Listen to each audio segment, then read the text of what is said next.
And Rachel and Sally came to me very early in my tenure at Cedar Village, probably within my first week, and said, we have this great idea, we're going to take residents to Israel.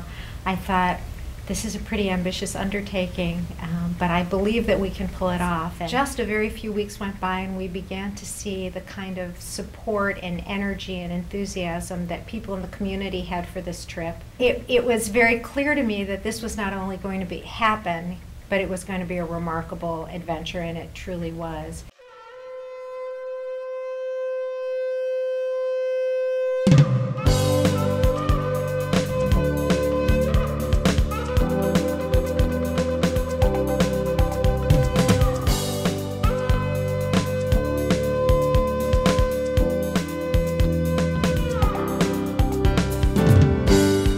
Have you seen the ruins of the ancient wall?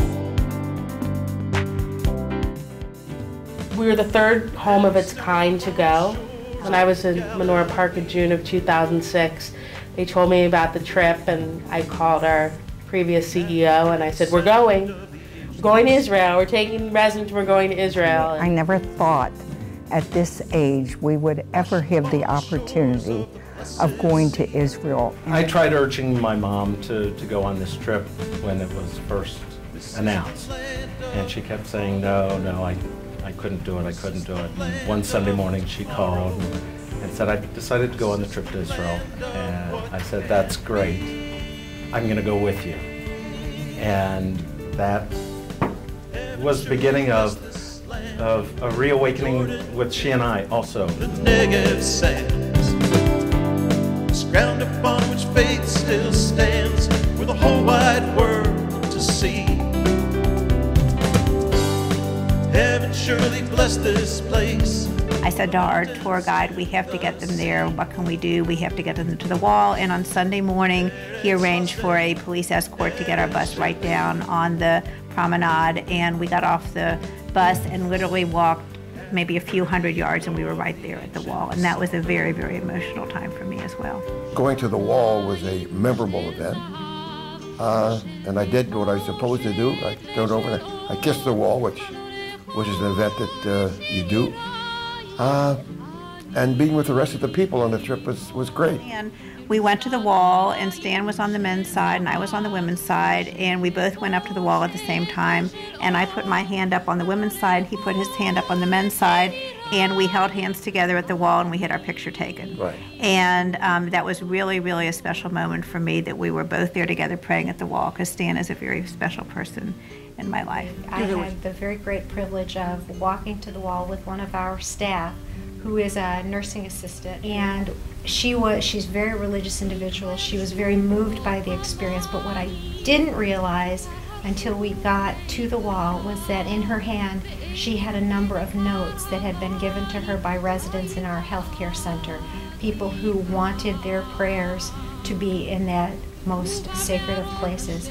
And she, with great care and love and passion and commitment, took those notes and placed them in the wall, where I truly believe they had a very direct pathway, both by their means of transmission and the place that they were finally set.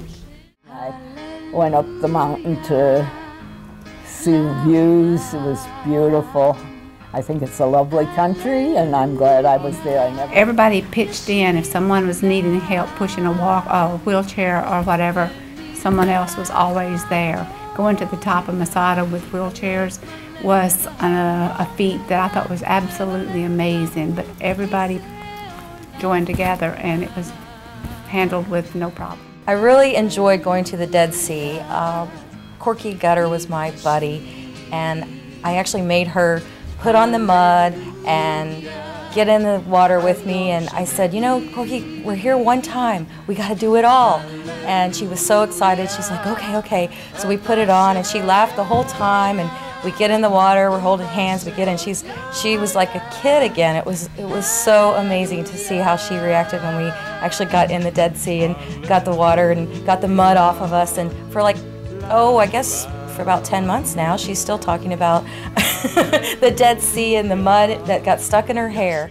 The Mediterranean Sea, that's what we're looking at, and it's beautiful. Just absolutely beautiful. Look at the sky, it goes right down to the ocean, I really have the honor to be the chair of the steering committee of the partnership Cincinnati-Netanya. So, but now you're welcome to my home. This is really my home. And with your permission, I will tell you a little bit about where we are.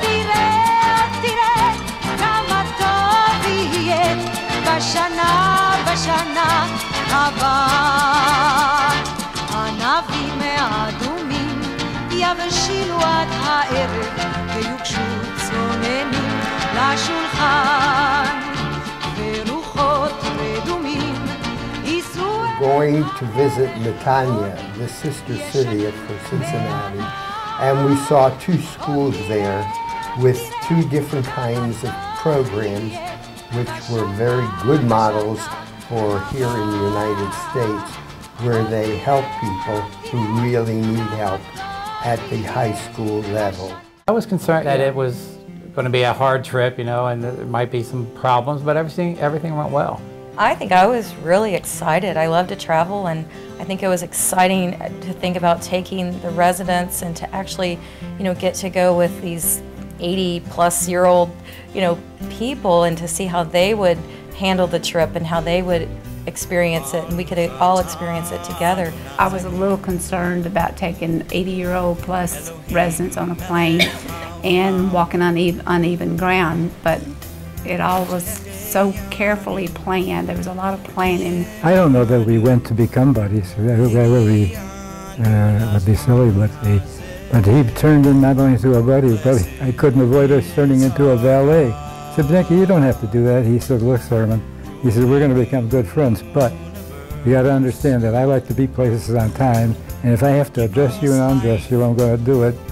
So just to become on time, and it turned into that kind of frankness with him, and it turned into probably one of the most interesting and exciting experiences of my life, because you just don't you don't just completely associate with somebody that deeply unless it's going to be well worthwhile. Oh yes, I just give me a little hallelujah. Let me do it. Go ahead. Do it. Hallelujah! Every aspect of it was just wonderful. I think some of the most memorable moments for me was walking in the Jordan River, where I'm a Christian, and for me that was a great experience. Going to the Christian quarter was wonderful. Just could not ever have imagined walking the path where my Christ had walked and was crucified. We had a wonderful buddy, Kay, that watched after us with every step. And in Jerusalem, we had a blackout, and our door was locked, and she was knocking on the door, and I was in the shower, and she said, may I come in? I said, I don't care how you get in here, just get me out of this bathtub. Dreams have to be accomplished and to be fulfilled, and that's part of what, and this trip was also a dream, basically, that we have accomplished by coming here. For those who are never here, for sure, it was an accomplishment. For those who were once or many years ago, whenever you come to Israel, it's always new. Goodbye, friends, to me. Shalom, shalom, shalom, Haverim. It was just a dream come true. I said that as soon as I was asked if I wanted to go, and I said that every day there, and when I came back, it was a dream coming true. Shaking and wiggling, laughing and giggling. To me, there is no other land like Israel, and it's so important to all Jewish people. And I hope that other people get the opportunity to go on something like this. Yom HaZikaron is a day for love that lives forever, a day longing that would never return to our homes. The first wreath will be presented by Cedar Village residents. Individuals have fallen. Many have hoped that this bloody price would guarantee that this would be the last war. However, peace has not shown, and in October 1956, the IDF has launched the Kadesh operation. The Temple Mount is finally ours. With the completion of the war over Jerusalem, Gadi Yehudai, and IDF.